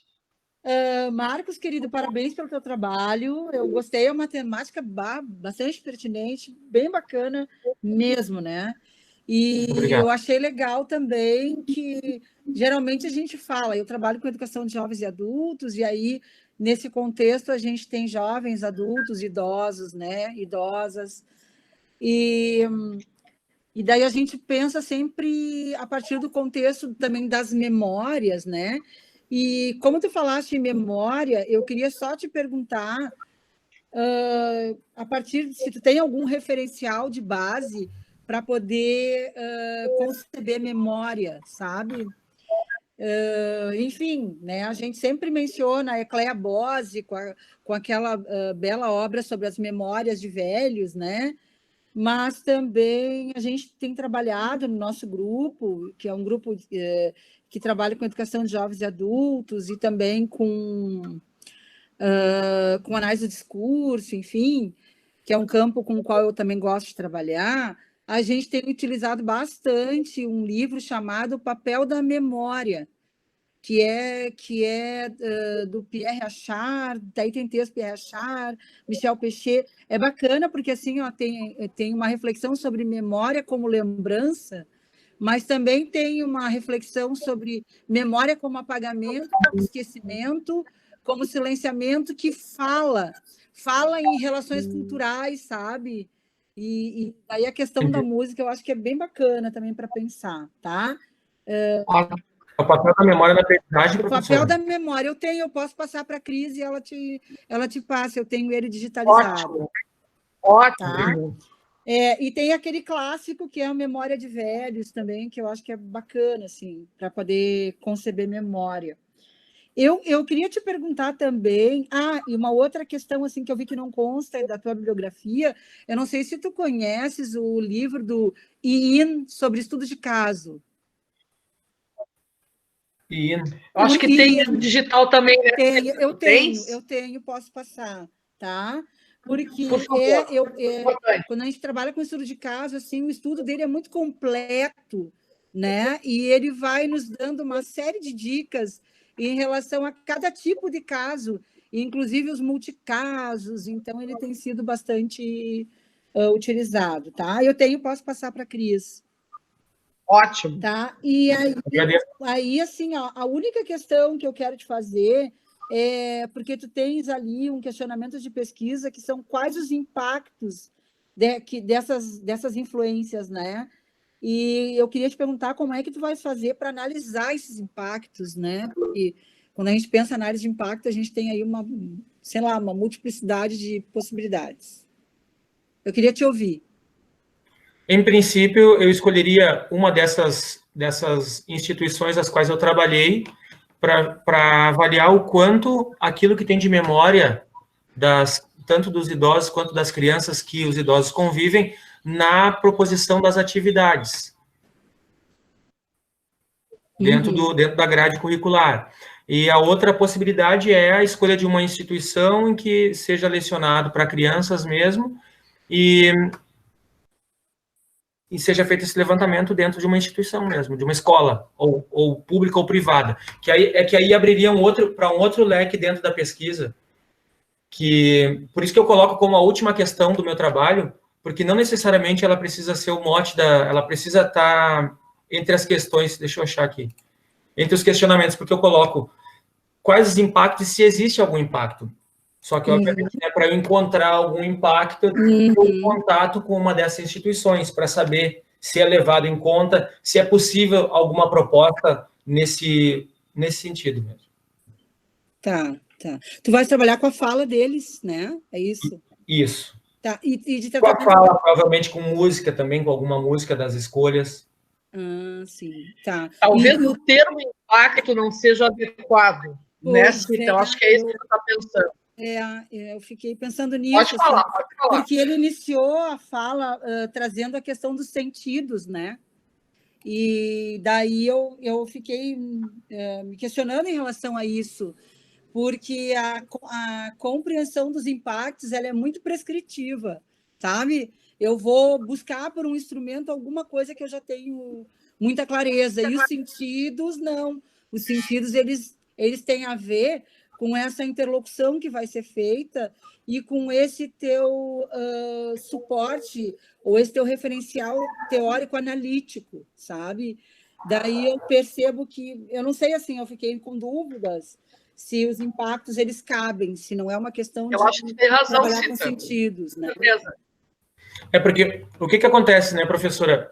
É bem claro, aparenta que o meu trabalho eu procuro direcionar para a área da educação, para que a expectativa global dele seja mais firme. Por quê? Porque o que eu quero pesquisar, eu quero que tenha uma relevância acadêmica. Então, eu coloco isso porque, vamos lá, então, vamos ver o quanto isso é importante. Agora, como eu vou conseguir lidar com isso é um problema que eu estou criando e que eu preciso da ajuda da Cristina, do professor Lucas e de cada um de vocês aqui, o quanto eu posso contribuir, o quanto é um problema que eu estou criando, que daqui a pouco eu não vou dar conta de responder. Claro. Marcos, assim, ó, sem querer ser invasiva e já sendo, né? Por favor. Talvez o questionamento seja quais os sentidos. Sentido, trabalhar mais com sentido. Porque eu percebi que no início tu estavas, mas mesmo assim, daí tu precisaria, do ponto de vista analítico, poder pensar como é que tu vais compor esse processo dos sentidos. Sabe, tipo assim, ó, o trabalho da Carol. A Carol vai trabalhar com análise do conteúdo, né? Então, está bem claro que ela vai partir da Bardin, que ela vai elencar as categorias, né? E vai olhar subcategorias. Então, ela vai ter todo um movimento analítico aí para poder analisar esse conteúdo, né? Então, talvez tu precises também definir um pouco melhor qual vai ser o teu tratamento analítico em relação a essas falas, né? Porque daí o trabalho com os sentidos ele pode ser produzido com análise do conteúdo, ele pode ser produzido com análise de discurso, ele pode ser produzido com outros referenciais, sabe? E aí cada um tem o seu, né? Cada um olha com a sua lente. Então, daí tu terias que pensar um pouco. Bem conceito, é importante. Eu peço desculpa até, porque eu saí assim, falando. Não, agradeço. Mas por que não se... Até nós estamos brincando aqui no chat, dizendo que tu vai ter que ir em todos os encontros que nós queremos. Oba! Então tá, É importante isso, a gente, feliz. Cada um dá uma contribuição e os trabalhos, com certeza, melhores. Que bom. Ok. Que bom. Marcos, alguém mais quer contribuir? Bem importantes essas contribuições. Por favor, fiquem à vontade. O Marcos também pode comentar, se quiser. Professor Lucas Amado pode falar também. Olá, gente. Eu peguei para falar agora o telefone aqui, que eu estava fazendo um bolo. Professora Cita, eu gostei muito das tuas contribuições referente ao trabalho do Marcos. E eu fico pensando também nessa coisa do sentido, né? Para gente da arte, ele é muito caro falar de sentido, porque a gente trata numa série de questões que está relacionado também a processos de criações e a arte numa perspectiva de sentir, e isso nos evoca muito uma questão muito equivocada da questão da livre expressão, né? Essa questão do impacto dessa questão transgeracional do Marcos, talvez pode ser que ele não tenha conseguido, quem sabe, falar um pouco melhor sobre isso, qual seria o impacto desse processo transgeracional que ele está pesquisando para o ensino da educação musical e no currículo. Porque o que a gente já tem visto nessa prévia revisão de literatura dele é que muito pouco tem se discutido e se falado desses processos, dessas influências numa perspectiva curricular, né? Então, seria para conseguir daí fazer o pulo do gato dele, fazer todo esse processo analítico penso eu que seriam uns questionários semi-estruturados, ou pode ser até pode ser encontro com esses avós e netos, coleta também de imagens, que também a própria letra da música, como a música, ela se torna uma coleta de dados para pensar, fazer essas análises, para pensar depois, no final do trabalho, conseguir olhar para todo esse material e agora qual é a contribuição, o que impacta isso para o ensino da música e para uma perspectiva de um currículo musical, né? Para a perspectiva do currículo da música, né? Porque você fez todo um trabalho e qual é a tua contribuição disso para essa área de conhecimento? Como que um professor, por exemplo, pode trabalhar trabalhar olhando para essas influências musicais, tanto dos alunos que trazem dos seus avós, para uma perspectiva pedagógica em música. Ontem nós conversávamos sobre isso e eu penso que seja mais direcionado nesse sentido. E a questão da memória, que o Marcos tem trabalhado bastante, que a gente está agora conseguir, assim, a gente está conseguindo, eu estou tentando trazer esse conceito de memória para ele. Esse livro que você cita também é bem interessante, eu usei ele no meu mestrado e não tinha lembrado, e eu indiquei um para ele, acho que tu deve conhecer, que é o Michel de Certeau, né? Maravilhoso. Eu usei bastante ele também, que ele fala sobre as circunstâncias, né? Que a gente é tocado pelas circunstâncias e as memórias, né? E de que maneira essas memórias são ativadas a partir das circunstâncias. E nesse caso é a partir da pesquisa, a circunstância dele, que essas memórias são ativadas e elas se apresentam de forma ativa, né? E assim nós estamos trabalhando nessa perspectiva, porque ele tinha muito material escrito. E agora nós estamos começando esse processo de lapidação, porque estava um queijo, né, cheio de buraco. E agora a gente está começando a construir essa trama, construir essas memórias de avós, né, essa coisa. E eu acho muito interessante que ele traz isso no início do texto de uma maneira muito poética, sabe? E isso é o que eu estou tentando instigar ele, que ele construa essa escrita poética e ao mesmo tempo científica. Que legal. Então, olha, eu não tinha me ligado nessa relação, acho que na apresentação isso aparece, né? Mas não aparece de uma maneira tão contundente, mas realmente, assim, é que como ele começou falando de sentidos, eu já fui para os sentidos, porque, claro. Né, no sentido lá na linguagem, já fiquei pairando lá. Mas, então, eu acredito que sim, eu acho que o Lucas, né? Foi o Lucas que falou, professora Cita, eu acredito que foi quando eu disse do curso de extensão que eu lecionei, que é o sentir faz sentido. Aí eu trabalho a proposição com músicas e com memórias das minhas alunas através dos 5 sentidos. Eu acho que aí porque depois eu desenvolvo uma caminhada num spa também com universidades, e a caminhada é o despertar dos sentidos. Então, eu também trabalho com os sentidos. Eu acabei falando bastante dos sentidos. Talvez que a gente possa estar agora nessas falas todas.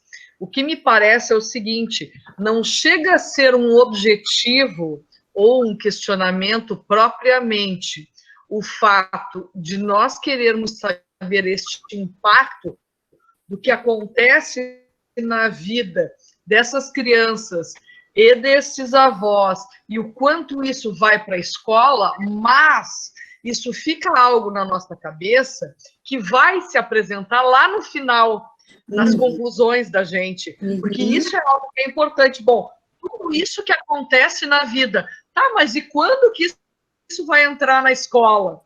Então, eu acho que talvez seja por aí e que tu deverás falar, mas, na verdade, não é um objetivo essa investigação. Talvez seja nessa perspectiva que a gente consiga construir.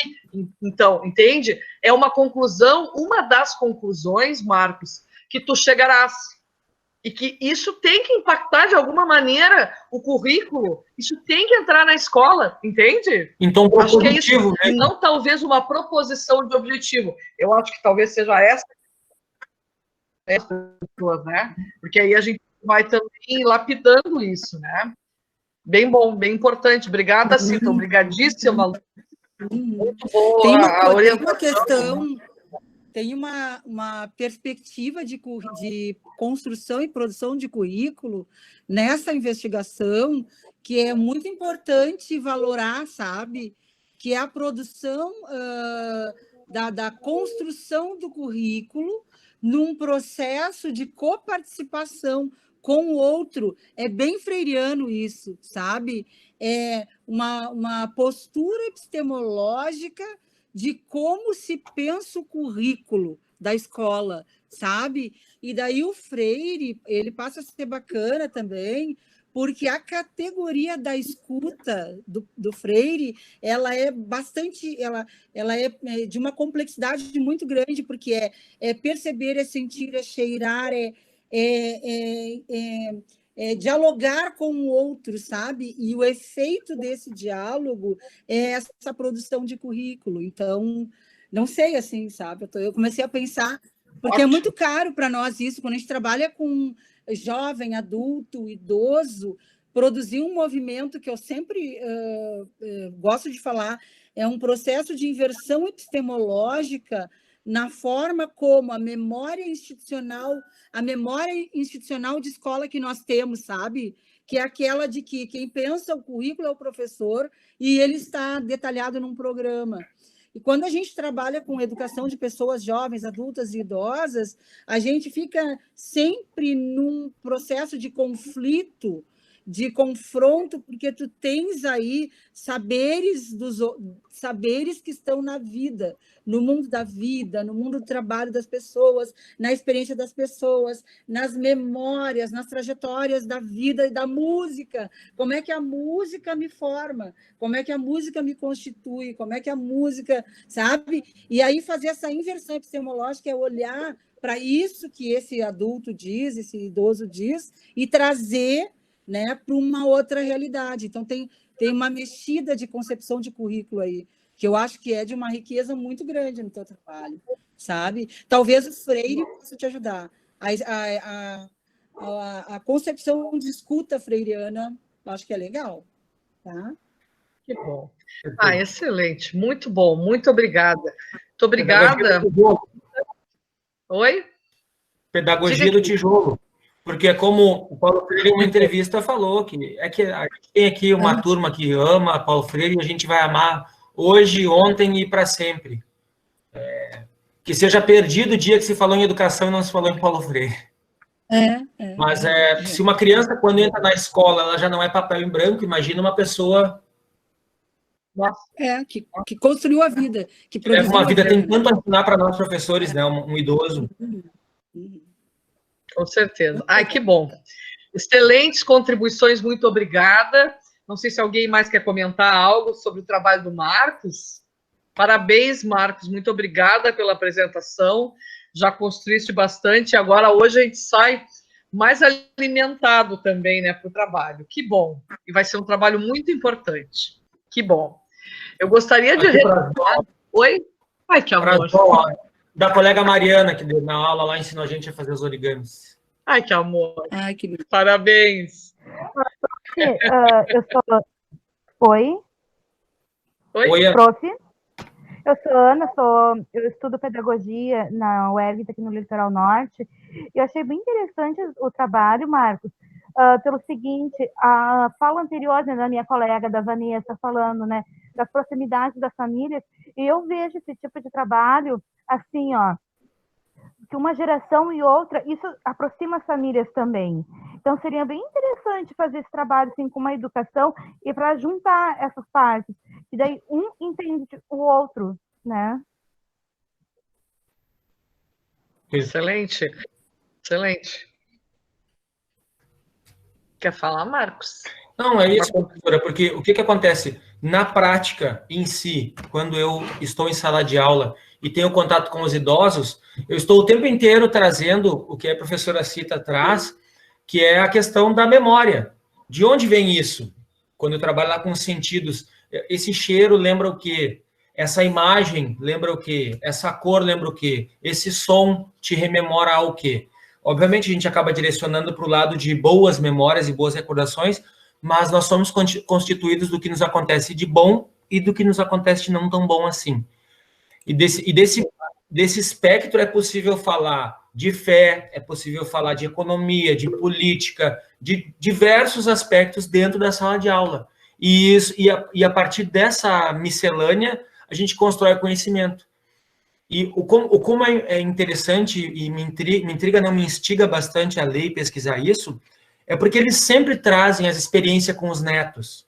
O quanto eles aprendem ou não aprendem com os netos e com os filhos, porque os filhos aí não têm paciência, porque os netos não têm paciência, porque aí quando chega numa sala de aula tem um professor ou uma professora que dá atenção para eles são assim, muito abertos e aprendem muito.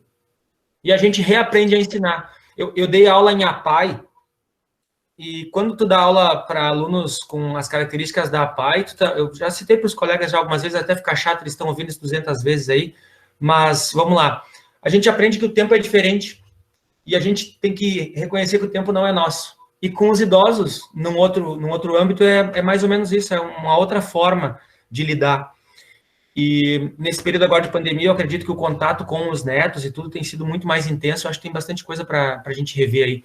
Muito obrigado, quero registrar aqui o professor Lucas Brum, professora Cristina Rolim, e cada colega que contribuiu e vem contribuindo da sua maneira. Eu espero poder ficar à altura das contribuições de cada um aí, entregar um trabalho decente. Que bom, parabéns, Marcos, muito obrigada. E antes, então, eu só gostaria de retomar com o Estevam sobre a questão no estado do Rio Grande do Sul, aquele comentário que a professora Citamara fez em relação à questão da legislação, né? Nós falávamos sobre a questão da resolução número 2, de 2016, mas tem também a do estado, e o Estevam está nessa perspectiva também. Por favor, Estevam. Boa tarde, gente. Boa tarde, colegas. Espero encontrá-los bem. Gente, eu tenho feito um levantamento sobre os históricos, né, em relação à legislação do ensino de música no Brasil e também no nosso estado aqui, né. Então, tenho feito desde o século XIX, ali, desde as primeiras leis que apareceram no ensino de música, né, e tenho feito essas concepções, as ideias e trazendo isso no meu projeto de pesquisa. Sobre a lei de 2008, né, a lei 11.769 de 2008, que trazia que as escolas teriam ali 3 anos para se adequarem, né, existe um parecer, ok, do nosso estado, que foi feito em 2011, né, dentro do prazo até. Então, isso que a gente até estranha, mas sim, foi feito dentro do prazo, né, o parecer número 1098, até quem quiser copiar para dar uma olhada, né, o parecer, então, número 1.098, né, 1098 de 2011, tá, da Comissão do Ensino Fundamental do Estado do Rio Grande do Sul, né, com o objetivo, que é o título, né, orientar o sistema estadual de ensino do Rio Grande do Sul sobre a inclusão obrigatória do ensino da música nas instituições de educação básica. Né. Então, ele traz um olhar acerca da Lei 11.769 de 2008, né, e propôs através de um relatório, né, então esse parecer propõe através de um relatório com olhar em cima dessa lei, os embasamentos legais, né, para as trocas das nomenclaturas de educação artística, na época, para o ensino de artes, com componente curricular de música, inserido dentro da área da linguagem, né, então, já bem atual para a época. Tá? Então, o parecer também cita, isso que é bem interessante, que quem participou dessas reuniões no Estado para ajudar neste parecer, tá, foi a Fundarte, né, junto com o ERGS, né, em parceria com o ERGS ali, isso foi bem interessante, que estava participando dessas reuniões, né.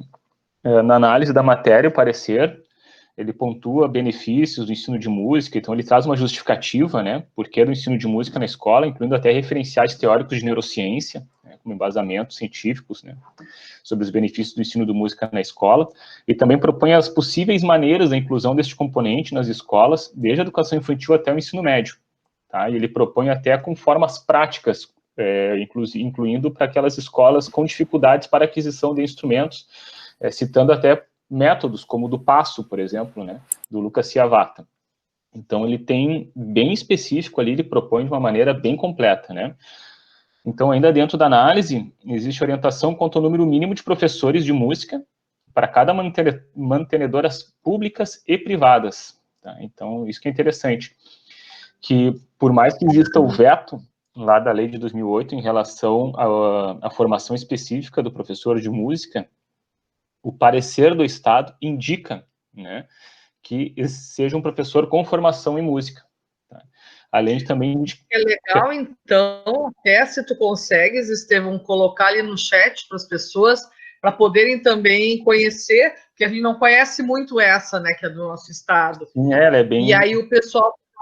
tiver depois um link, colocar aí para a gente, o pessoal poder ler com mais devagar, né, a lei, e aí se inteirar dessa questão, né? Tu queres finalizar? Posso finalizar. Que ela não se aplica somente à questão das escolas públicas, ele também traz as questões das escolas municipais, e também ele traz indica e orienta, né, os papéis não só das escolas, como sobre as secretarias municipais de educação, né, de cada município, e também para as instituições formadoras de professores para atentarem essas demandas necessárias em relação às licenciaturas, ou seja, às universidades, né. Então é bem interessante, claro. É bem pontuado, bem completo, indica até o número de professores licenciados em música para cada instituição com número mínimo de estudantes, por exemplo, a cada escola com mais de 300 alunos, um professor licenciado em música, né, por zoneamento é bem completo. Posso colocar aqui no link, sim, para os colegas. Bota no chat para o pessoal. Perfeito. Então, vejam, assim, excelente, Estevão, muito obrigada pela completude da tua fala, assim, bem importante para a gente. Vejam, como é importante, assim, nos encaminhando, então, para o final do nosso encontro, como é importante que todos nós possamos participar e todos nós possamos pesquisar, e cada um pesquisa um aspecto diferente e todos nós conseguimos nos ajudar, né? Essa é a ideia do grupo de pesquisa, essa é a ideia da gente estar apresentando os trabalhos de uma maneira tranquila, de uma maneira humilde, porque todos nós precisamos de ajuda no trabalho da gente, nenhum de nós é perfeito, graças a Deus, mas nós juntos, com certeza, fazemos um trabalho muito melhor do que a gente sozinho e sozinha. Eu quero, então, agradecer muito a presença de vocês todos e todas, já convido para a semana que vem para 2 momentos que nós teremos, e certamente na quinta-feira com a professora Citamara será maravilhoso. Vão abrindo as câmeras agora, porque a Fabiane é aquela que tira a foto da gente. A professora Citamara falará, e a temática será a educação de jovens e adultos. Teremos também colegas da Universidade do Estado do Pará fazendo a fala, e a gente compartilhando os nossos saberes. E no outro sábado também teremos mais atrações, mais trabalhos sendo apresentados. Eu gostaria de também, eu acho que a Mariana Valim está aí, eu quero também ouvir em algum momento a Mariana, vamos convidar para ela falar, porque ela tem um conhecimento muito importante. Mariana, que é orientando o professor Eduardo Pacheco, que também tem um trabalho excelente, pedagógico, musical, e que também poderá compartilhar conosco os seus saberes, e tantos outros que aqui estão, certo? Muitíssimo obrigada. Fabiana, está conseguindo? Tá. Beleza? Então, um sorriso. Pra gente? Ai, que... Isso. Que bom. Deu. Muito obrigada. Um excelente Dia dos Avós amanhã. Deem um abraço, se puderem, se moram juntos, né? Um abraço apertado, se não um abraço virtual. Muito obrigada. Bom sábado para todos e queridos. Tchau. Cita, muito obrigada. Alunas da Muito obrigada. Muito obrigada. Sejam sempre bem-vindas. Tchauzinho. Tá. Tchau, gente.